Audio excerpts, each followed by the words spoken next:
welcome to the new episode of the ROI of Yoga. And today I'm extremely happy to have an ex-mentor, ex-lecturer. I consider him a friend of mine, Miguel Mateas, who I will be introducing shortly. So it's the first podcast I'm having a visitor. And today I expect that we will be covering a lot of yoga because Miguel is, I should say Dr. Miguel, because he's actually a PhD, holds a PhD at this stage. So Dr. Miguel is, Dr. Mateas is a yoga teacher, and not only yoga teacher, but also someone that continues to practice for a long time. And although he does not teach actively, he's very much embodying the idea of yoga. So if you're just about yoga, maybe you want to skip this episode altogether. But if you are broad-minded and you want to see how someone that has an interest, he's a neuroscientist, he doesn't just have an interest, he's a neuroscientist, microbiologist, nutritional therapist, yoga teacher, has to say, I think you should stay tuned in. Welcome, Miguel. Welcome. Yes, thank you so much for having me, Anastasis. It's a pleasure being here. Yeah, we know each other obviously for a very long time. We obviously met when you were lecturing at my degree at ION, nutritional therapy. You gave many lectures, like I remember still your lecture on the liver, and you telling us that if in doubt, the answer is either zinc or broccoli.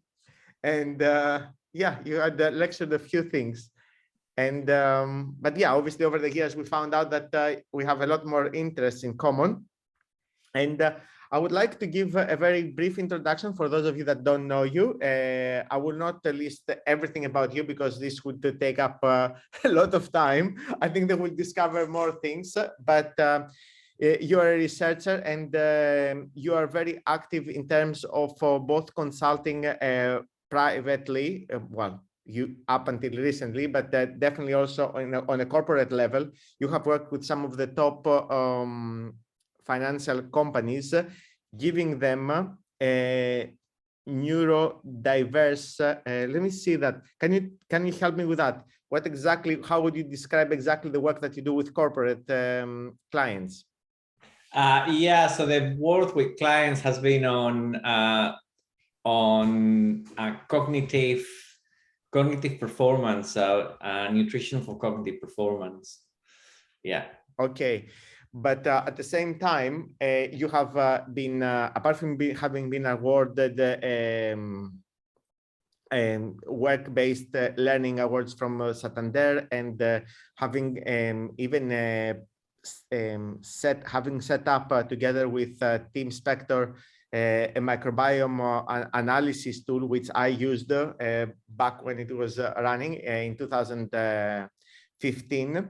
You are also very strong in terms of doing academic work and research, so which is why you end up getting granted a PhD. And at this stage, you are actually lecturing for Middlesex University.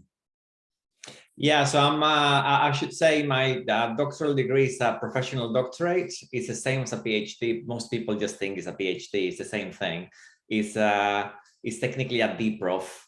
So I need to be correct in how I say it. Okay. And I'm teaching a part of the biomedical sciences degree at London South Bank University, where I am a visiting research fellow, and I'm also affiliated with the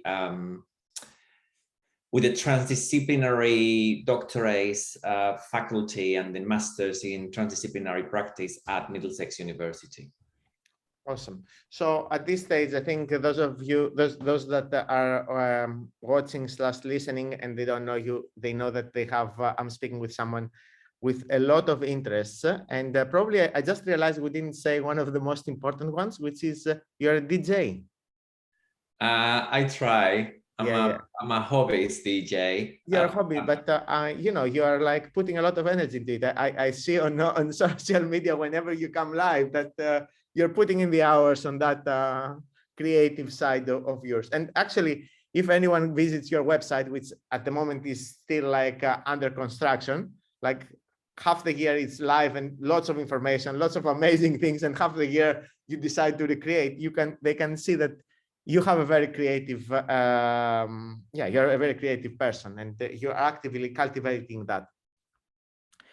But let's start. I think obviously it would be interesting for me and the listeners to hear your journey with yoga. So if you would like to say, because you are a yoga teacher after all, so I would like to know a little bit more about that. I'm a retired yoga teacher in a way, because I trained with the Light Center a long time ago. God, so I trained in two places. I did my the first year and a half with the British School of Yoga at the City Lit, and the British School of Yoga route with the British School of Yoga practitioners. I don't know what it is like now, but in the day that was like 2001, I guess. It was if you did it with the accredited British School of Yoga practitioners, it was a very long journey. It was something like, like 4.5, 5 years or something. It took a long time. So anyway, I started it and I did about 18 months or so with two lovely people at the City Lit. And then I moved on to the Light Center training. And I completed, I think it was like the 500 hours training. So in total, I ended up like spending like 4 years, getting to the same place. But I did it kind of like amalgamating the two. And I did use my training briefly in some gyms and so on, but I didn't feel that that was my calling. I didn't feel that that's what I wanted to do with it. I think for me, I was at a point in my life, so I'm 48 now. I was obviously, 20 years younger. And I was exploring spirituality quite a lot. It was a way to get in touch with that. It was a way to learn about how to manage my mind with pranayama. Was incredible. I had a mentor called Martin Vermasse from the British School of Yoga in Oxford, who was he was my main mentor at the City Lit, and he was all about Tibetan yoga, so a lot of pranayama and a lot of breathing and visualizations and stuff like that. And I was quite fascinated with it. I had an interest in Buddhist philosophy as well, which I still have, and it was the perfect complement. And then my other mentor at the City Lit was Renate Laloux, and she was an Iyengar practitioner, and so she was again a big influence in my development as a yoga practitioner, because she said things to me that I still remember these days.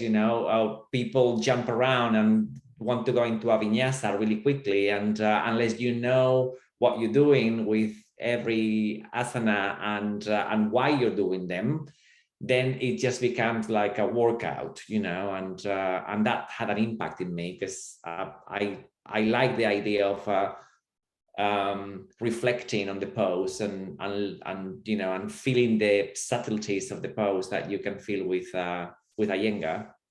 So that was quite influential.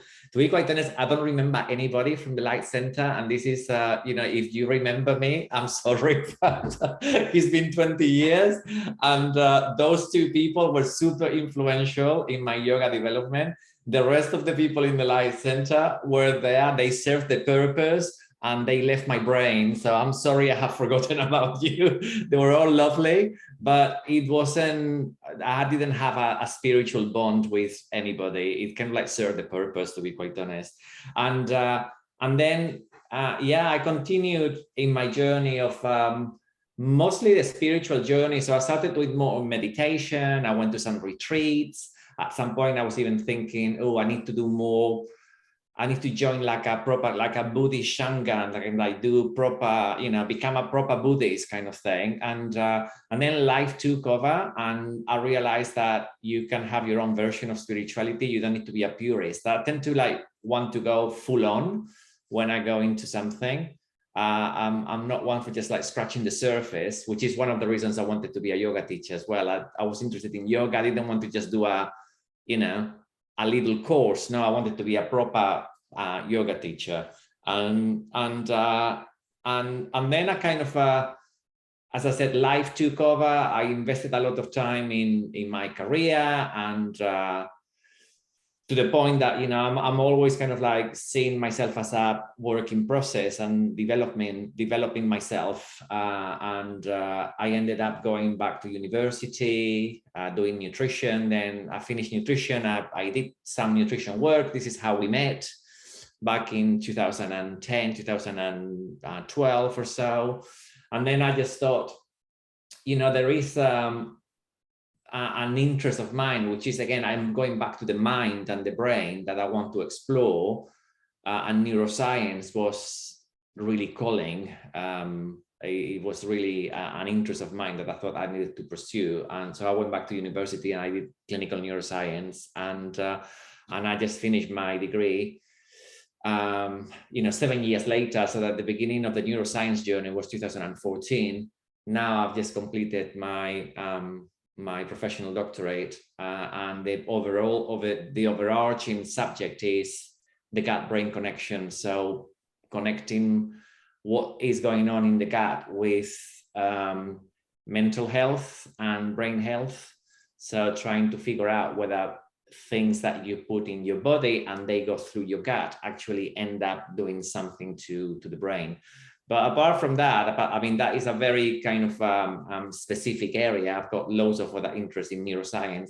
One of them, the actual mind and reflection, which is a really big part of what yoga is about, and the ego and how that gets in the way, and how yoga actually can help you kind of remove it a little bit, even if it is for the time that you're doing your practice.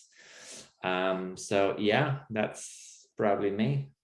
Just on that answer, I have so many questions. I think we will run over time, even if I was not to address anything else. But that's very typical of you and our conversations. They are always very rich, and they bring in together all the different interests that you have, Miguel. I would like us to pick a few of the points that you mentioned already, and I will ask you to elaborate a little bit more. So one of the things that you said is that one of your two first mentors in yoga, at least during the training that you did, was very big on pranayama. So I would like to tell you if how this carried over for you later on, and if you noticed the awareness of the breath and the breathing practice that you did with him having had an impact down the line in the last 20 years. Absolutely. So every day I'll be aware of my breath, and I'll think of Martin every day of my life since that time, because it was it was quite interesting the way that I learned to manage, if I was a bit hyper, manage my breath by, elongating the breathing out, or, holding the breathing out, and, giving myself a pause, and the awareness of how my mind actually changes in the space between the breathing out and the breathing in. And so that has had a massive big impact. And whilst the physical practice of yoga in the sense of the asana practice hasn't been there all the time, I was a maniac at the time that I was doing the yoga training and following the yoga training. I was, practicing all hours of the day, going to other people's classes and so on. And then very typical of ADHD, being ADHD, you can go full blast on something, and then the next day is like, oh, that's so 5 minutes ago, I'm not interested anymore, I'm on to something else. I kind of completely left the yoga practice. I used to do maybe like, at home, a few sun salutations to stretch or something, but I didn't have a proper yoga practice for a long time. Kind of like picked it up along the way a little bit. And, as I do a little bit, I wouldn't say I've got a super regular practice, but pranayama, definitely every day. Well, again, and I wouldn't say it's an hour full on pranayama, but every day I notice my breath. I notice what is going on in my mind as I breathe in and I breathe out. And actually, very interestingly, not long ago, well, during last year when I was writing up my thesis, I picked up on this concept in Japanese culture, which is ma, M-A, with like a little squiggle on top. And ma is basically negative space. It's also the space between the breathing out and the breathing in, for example. So it's the space that exists between the transition between the seasons, the space that exists between a wall and the space that there is between that wall and the openness of the room. So it enables the coexistence of the dissimilar in that particular time space that is nothing, but is everything at the same time. And there are references, earlier references from probably the 70s or so, looking at how ma can be in that kind of like that fraction of time that where you're not actually breathing out and you're not breathing in. That is that particular time. And there's a lot of if you look into Japanese philosophy and read about ma, there's a lot of this that is a reflective practice on that particular space time that is, I find, quite fascinating. And I'm thinking, well, if I didn't have the awareness of what that means because of my yoga practice, I will still understand it, but I would look at it from a completely different point of view. Because maybe would you say that the yoga practice allowed you to experience this the benefits of the ma, as opposed to just know it on a theoretical level, bring like absolutely, the mind and the body together? Absolutely. And a lot of what I explore throughout my professional doctorate is experiential learning, which is a little bit of a difference between the PhD and the professional doctorate, even though it's the same level. You come out being doctor and it's all examined in the same way. It is a lot more practical. And so it needs to be a contribution to knowledge that actually has an impact on a community of practice where you are part of. And that makes it different from PhD, which is a contribution to knowledge and to science in general, but not particularly to a community of practice that you belong to. And in being practical, then it involves experience. It becomes quite important to get acquainted with the value of lived experience. And again, if you're aware of something because you have experienced it, whether you've gone to university to learn it or not, that has an inherent value that nobody can take away from you. Great. And on building a little bit more on that, and that's something that you didn't mention today, but because I know you, I know that it's true. What about, because you were a HeartMath advisor at some point. Yeah. And HeartMath, again, I'm not an expert on it, but as far as I understand, it's about creating coherence in the body and synchronize. I believe you are trying to activate the vagus nerve so that you can improve the heartbeat. You can speak a little bit more about that, but I believe there you also use some breathing work. So do you want to speak a little bit more about that? Yeah, so I think that one of the reasons why I completely forgot about HeartMath as well, yeah, it's one of those things that I was really into and then I kind of like forgot about. I think I was attracted to it because of the resonance with the pranayama and with my experience with pranayama, which was quite positive. And my ability to see that with pranayama, I was able to calm my mind quite a lot. And again, I only was just diagnosed with ADHD last year. So at 47, I always had it, but I never knew what was going on. When I was a bit hyper, when I was a bit down or whatever, I just thought, oh, I was a bit, funky in my brain. But definitely sometimes when I had too much going on and I had to take time out to kind of like just gather myself, pranayama was always very useful. And then HeartMath works on the same basis in a way. They call it coherence. They kind of like look at the frequency of the heart, and the heart frequency can be a bit more scrambled when your sympathetic nervous system is in overdrive, which tends to be the case in most people in a lot of the time these days, just because if you turn on your notifications on your mobile, and now we've been told that there might be some other lockdown coming up or something, that's already going to trigger a response. If you have 100 emails that you haven't responded to when you come back to work on the Monday, that's already going to trigger a response. So this kind of thing that we learn about as being, oh, there's a response from the sympathetic nervous system that kicks into place as fight or flight whenever you have danger coming to get you. Typically it's a lion. In a lecture, people say, oh, there's a lion coming to get you. Well, there's no lions anymore in most places. It's going to be something else. It's going to be in your imagination. And HeartMath is quite good for that kind of stuff. I liked it for a long time. So it was basically about breathing and connecting with an app where you saw the different colors and to be quite honest, the whole science just made sense from the point of view that you were just controlling your breath. Mm-hmm. So as opposed to, look at the colors and calm down, it was more about just being in the moment, and it was almost like awareness of the breath, basically. So and then some thoughts as well. So there were some. It was almost like a blend of kindness, loving kind of meditation, and an awareness of the breath. Yeah.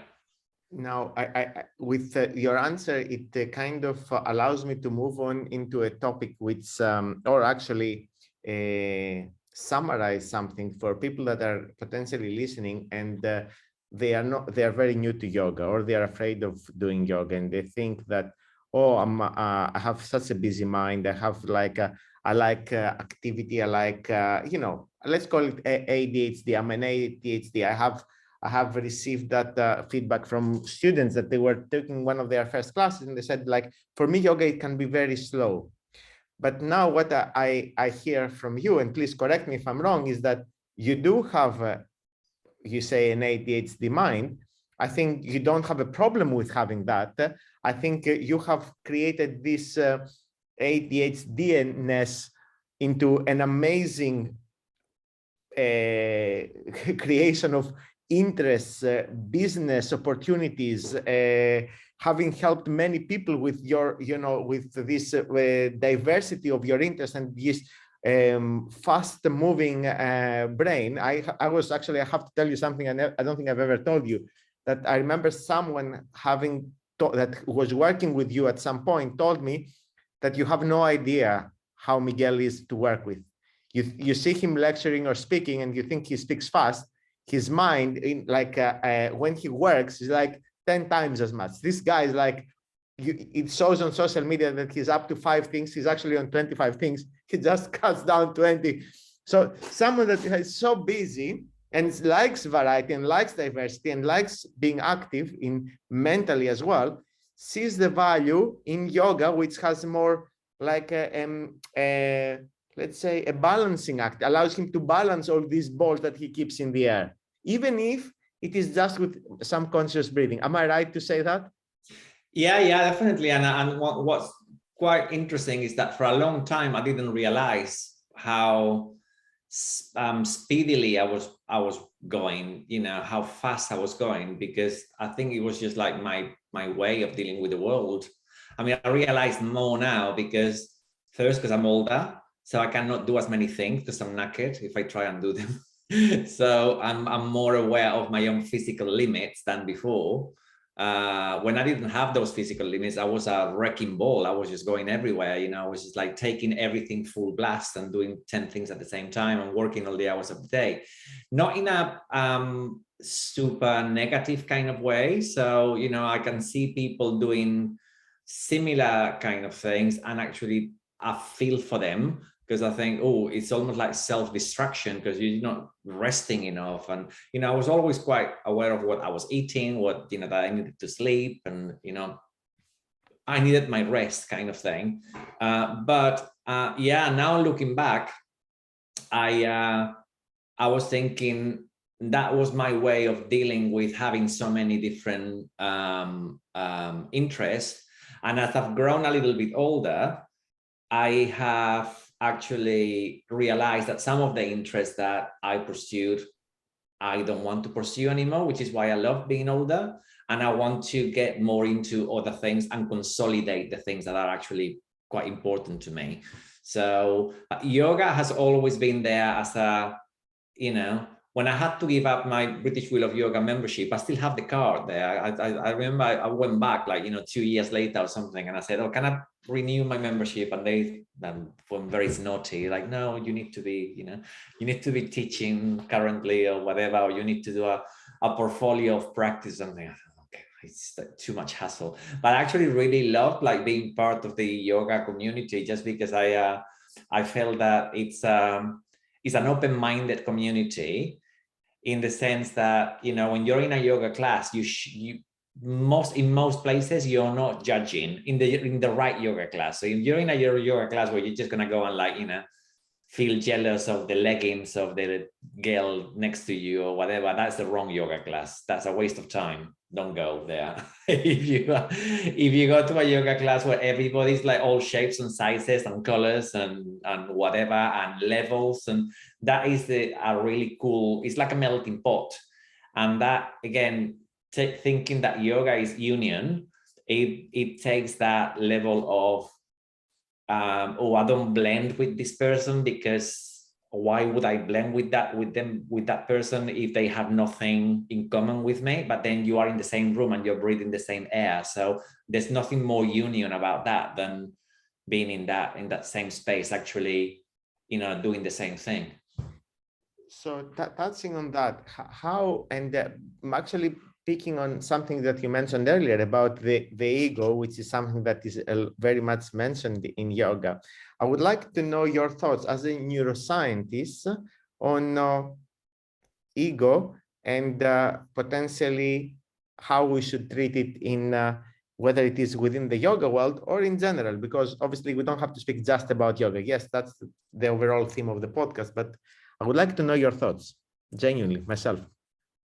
Yeah, so there is a lot of discussion about the ego at the moment, because psychedelics have become really popular, and people are, in a way, romanticizing or glamorizing this kind of like ego death, saying like, oh God, I took so many mushrooms last week and my ego dissolved. And it's almost like a competition in itself, which is paradoxical, because you don't want to be doing that. You don't want to be saying, oh, I took 7 grams and, you know, or I took 3 types of acid for my ego to dissolve, apart from being illegal. So, you know, that needs to be on the lines of the, you know, the notes of the episode. Yeah. But there's a lot of that is really in your face on social media. People kind of like, you know, oh, the heroic dose and all the rest of it. And I think it's interesting. You know, I have experienced that, and it's the most wonderful thing. I have experienced something similar with yoga, not to the extent, probably because I wasn't a good enough yogi. And if you are a good enough yogi, then you can at least get a glimpse of this thing that basically is at that particular time, you're not the yogi, you don't feel the mat under your body, you are the mat, and you are everything, you are the universe, and you are completely filled with love and compassion and kindness, and nobody is different to you, because you are them and they are you. And that, again, is the essence of of yoga in a way. It's kind of like union, isn't it?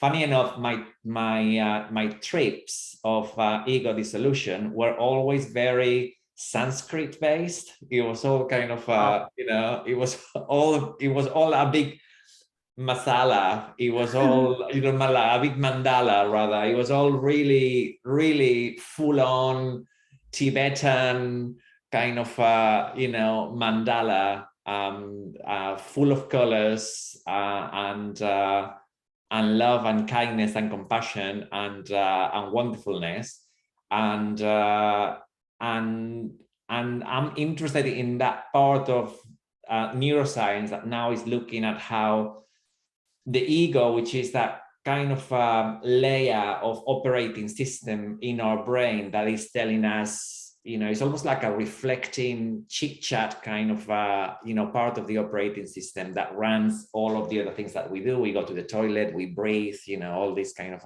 you know, automatic stuff. And then there is the conscious stuff that again is also the operating system, because we are not who we think we are. We basically this kind of like thing that is in there with a physical body on top, and it happens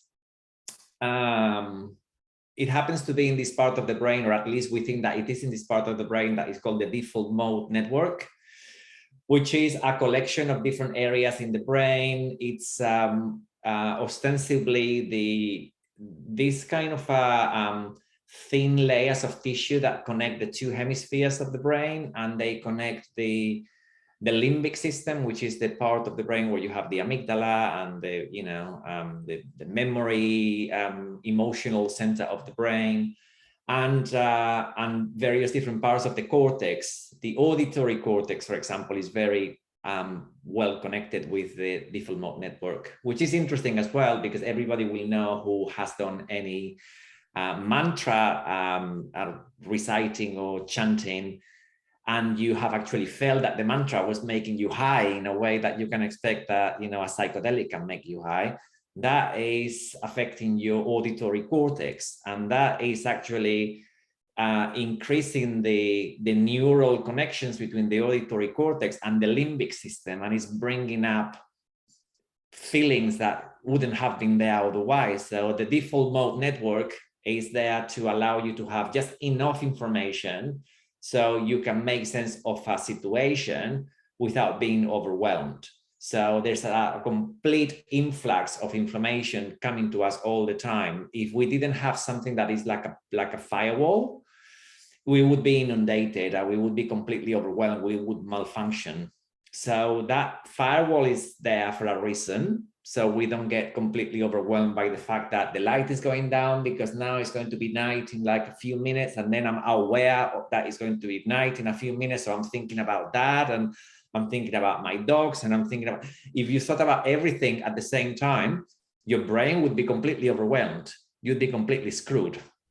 But when you have a psychedelic experience, you feel that you can think about everything at the same time.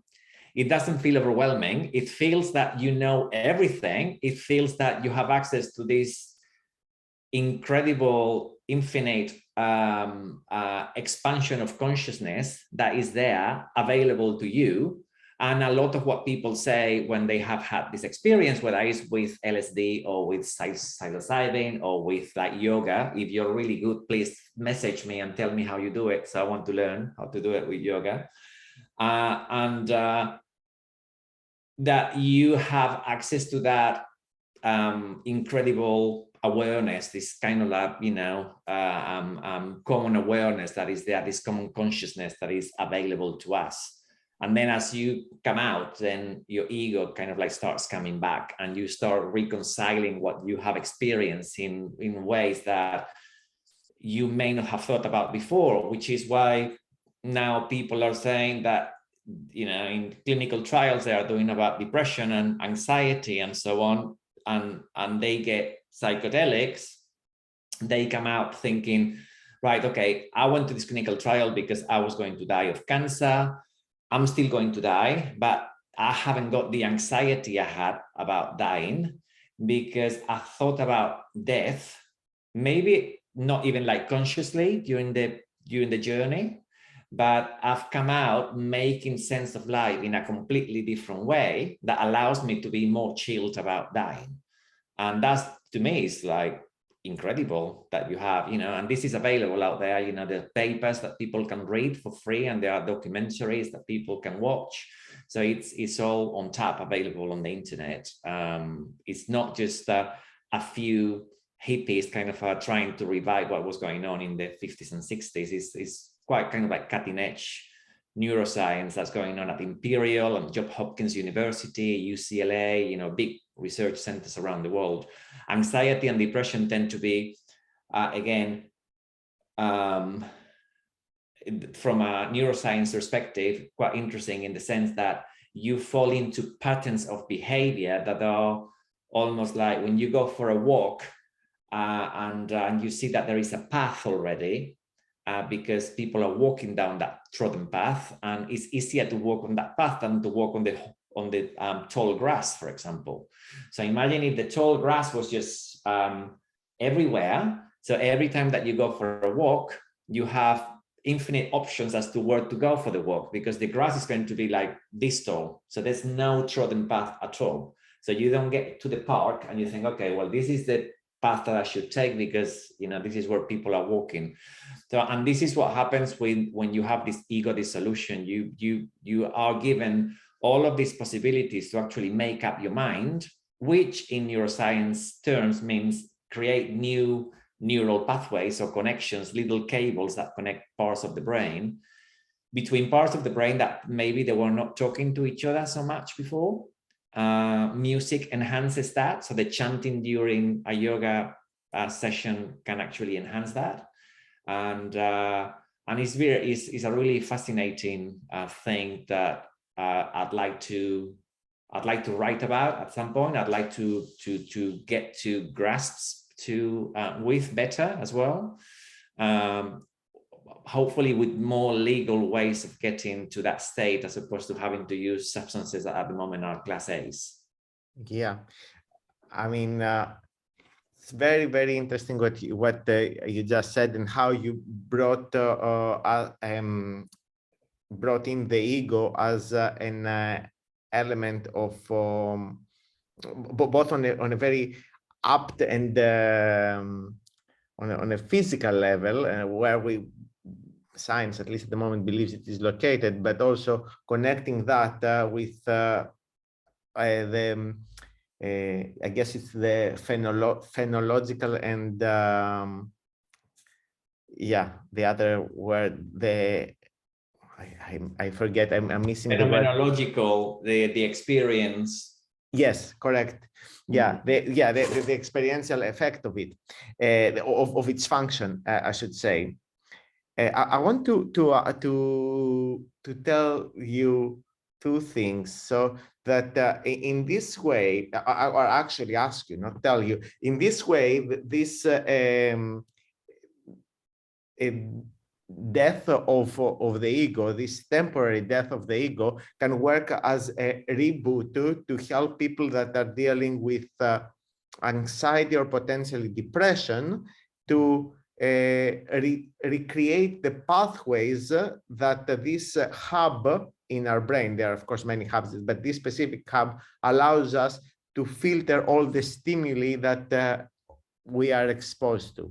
Am I summarizing what you just said? Yeah, absolutely. And also it's creating new possibilities as well. So it's almost like increasing the plasticity of the brain. So you have a wider number of opportunities to decide how to behave that before you couldn't think of at all. If you're a healthy individual without depression or anxiety, you will still have your own behaviors that you've learned, and they are still trodden paths. So, an example is the tall grass. Another example is a hill that is covered in snow, and you have a sledge, and that sledge is going down the same place every time. So, you have a very, very strong pathway, strong place where behaviors are going to go down, because the brain is lazy. Like the whole of the cells in the body, if they can do something saving energy, they will do it that way as opposed to another way. Why would you spend more energy doing something that that is going to have the same outcome. So then if you have all of this new snow or new grass, whichever way you want to look at it, where you want to go look at it down or up, then every time you go down that hill or into the park or into a field, there's a whole expanse of new possibilities. And of course, the psychedelic or the ego dissolution experience that you can achieve in a yoga session, if you get to the point that you can do that, is at the end of a spectrum. But it doesn't mean that if you just get a 100th of a way into that spectrum, that it doesn't do anything. And that is one of the effects of yoga, that neurological kind of a level as well. So if you can switch off some of the crap that is hitting your brain all the time for that 1 hour, that 1 hour is in a way related to a psychedelic experience, maybe not at the intensity of the level that you would have if you were doing, you know, a clinical trial at Imperial for depression. But then again, do you need to get that intensity to actually reboot your brain from the kind of crap that is hitting you if you haven't got a mental health condition? So that's another thing as well that we need to think about, that I think we romanticize what we could get if, and maybe our brains, you know, if they are not affected by these really ingrained behaviors that are pathological, you don't need to dissolve that area. You don't need to completely snow over that area or make the grass grow completely. You can just make it grow a little bit, and then that already resets the brain to an extent. And with nutrition as well, I know a lot of yogis and yoginis are interested in nutrition and plants, and you know, there's a lot of Ayurvedic kind of overlap with yoga, which was what got me into nutrition, actually, Ayurveda. And a lot of the plants that are used in Ayurvedic medicine for the brain, like ashwagandha, for example, or bacopa, or, you know, gotu-kola, they are wonderful aids for neuroplasticity as well, that can help as part of an overarching kind of a protocol for taking care of your brain and rebooting the brain that doesn't require this kind of like full-blown ego dissolution. I think you need a sankalpa, you need an intention for the ego dissolution to happen. You need to be mindful that that is a possibility, and you need to want it as well, because you will know many people who they would laugh probably talking about ego dissolution, or they would not know what it means at all. They might think that they know and they don't know. It's fine. They are not at a point that they need to worry about it because they are not aware enough to engage in that process. If you are, then there are many ways to get there, you know, as they say, you know, many different paths take you to Rome. Yeah, I want to tell you, mentioned a few times that you're very interested in how yoga can help. And I cannot say that I know the way that yoga or traditional, maybe let's say yoga can help. But as I think you're aware, one of my trainings was in the Wim Hof method. Mm-hmm. And there is a very specific breathing technique which leads people into this loss of consciousness, because it shuts down the supply of oxygen into the brain through the manipulation of blood gases. And there, over the workshops that I have run in the years, I had people having from past life experiences and so on. Now, all of that is fine, and you can say, okay, you know what, nothing new here. But I will tell you, because of course I have studied other techniques, and which I think are which may seem probably contradicting. But one thing that I have seen over the feedback that I got from private consultations and workshops is that if there is one thing that Wim Hof breathing is useful for, is people that are depressed and people that are people that are, I would say, that have let's call it in a different way, people that have a difficulty of to get going in the morning. I had I would like to so basically, you know how in nutritional therapy we run these adrenal tests, and I'll just share this. I want more for you to speak, but I just want to share this because I think it is a real aha moment that I've been having while you were speaking. We have this adrenal test, and I was working with one student in yoga, and I said, like, I think you need to run an adrenal test. I don't think, like, you know, being so tired 3 hours after having woken up is not normal. As you can imagine, the adrenal test comes back and all markers are flat down, like there is not even observable cortisol like produced throughout the day. Guess what? This person consistently benefits and reports that he enjoys and sees benefits from a Wim Hof breathing. Could this breathing technique have some effect of what you just described into this part of his brain? There are no studies at the moment on this specific part. I'm following any research. Other parts of the brain have been monitored during this breathing technique, but it ties that in a little bit, no? Yeah, I think so. And definitely, I was just talking to somebody else the other day, a little bit less in depth about this and these matters, and definitely Wim Hof or cold exposure at that kind of level that you do with Wim Hof is one of the ways to in a way, for that moment, forget about you going to it's almost like an intense fight or flight response that can take you out of that intense awareness of who you are, because it's almost like, but you're there, so you cannot escape. So it's quite a particular kind of thing, because you're there in the cold.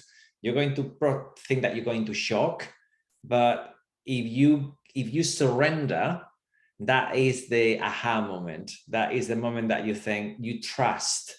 And that is the moment that you do, again, in a yoga practice or in a psychedelic, that you need to surrender. And that's where the ego goes. That's the ego dissolution. That is when you actually say, you know, bye ego, you know, and it could be a few seconds in Wim Hof, but still you get that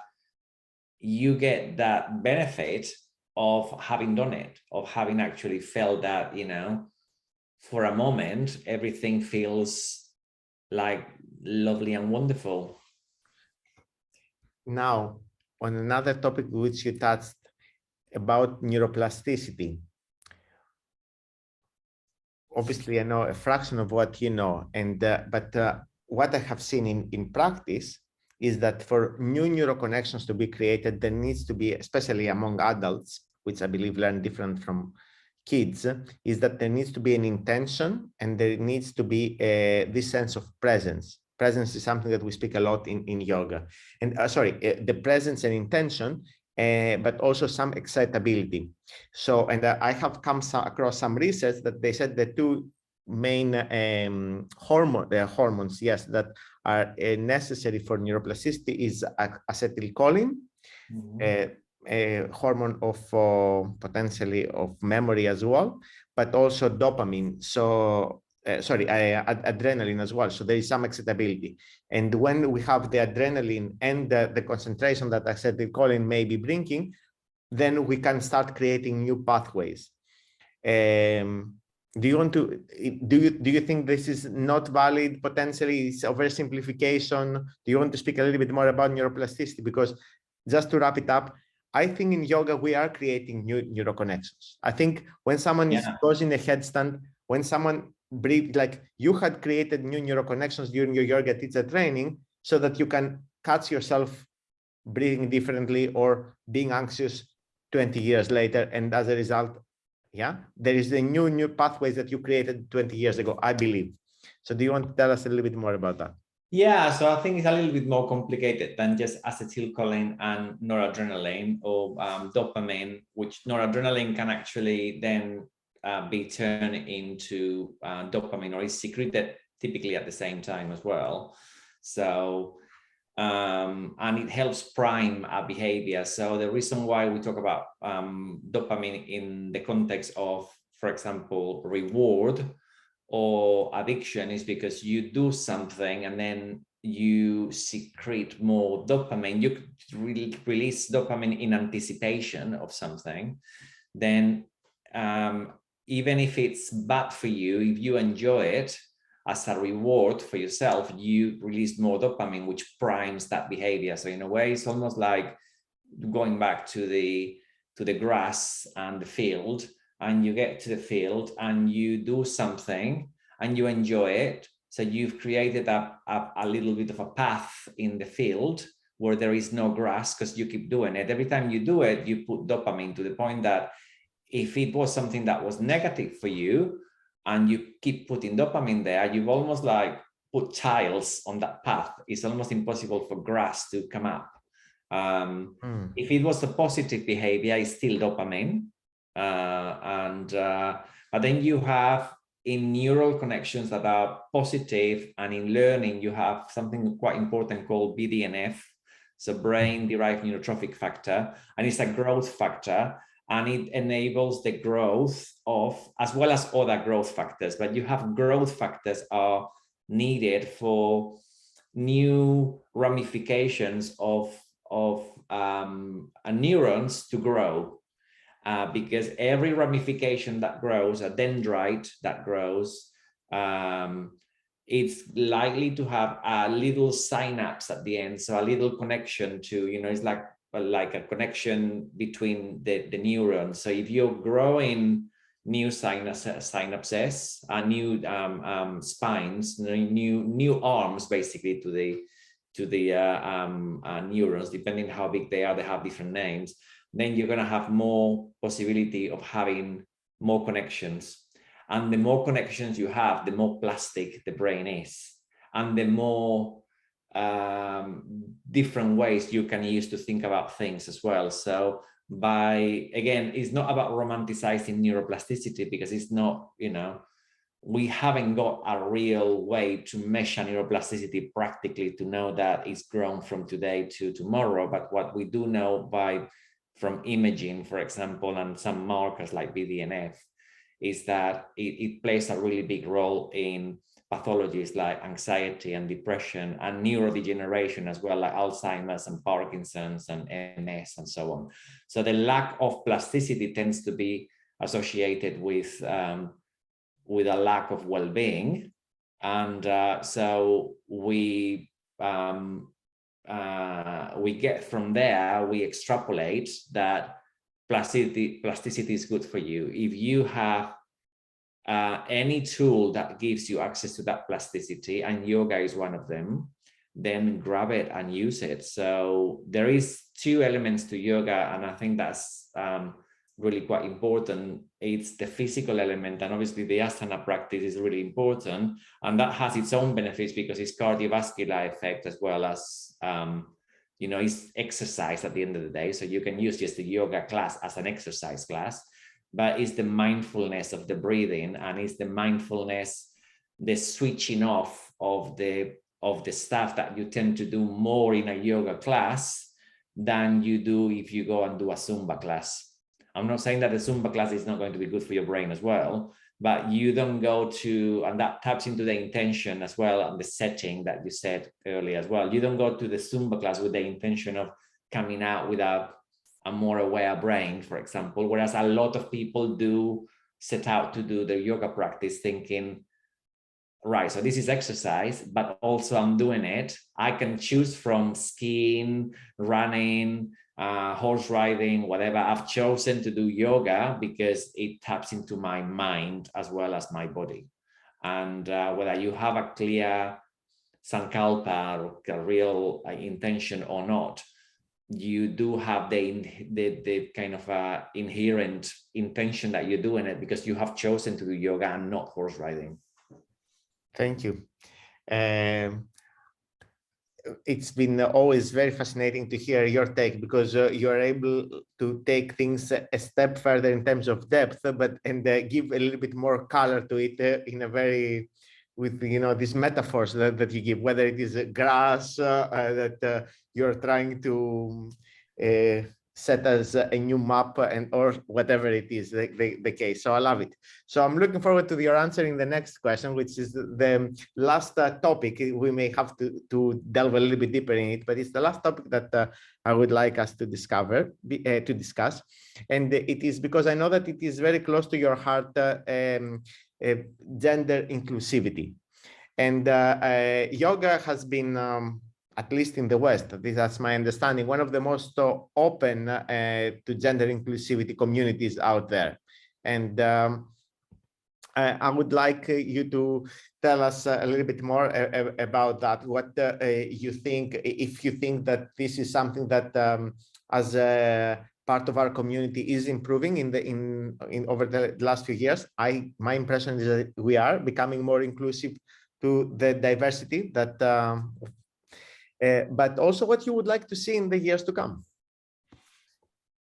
Yeah, well, I do think that yoga is an inclusive community, not just in terms of gender, but in terms of, as I was saying before, you know, you're quite happy to go to a yoga class with a range of sizes and races and everything else, and you don't question it.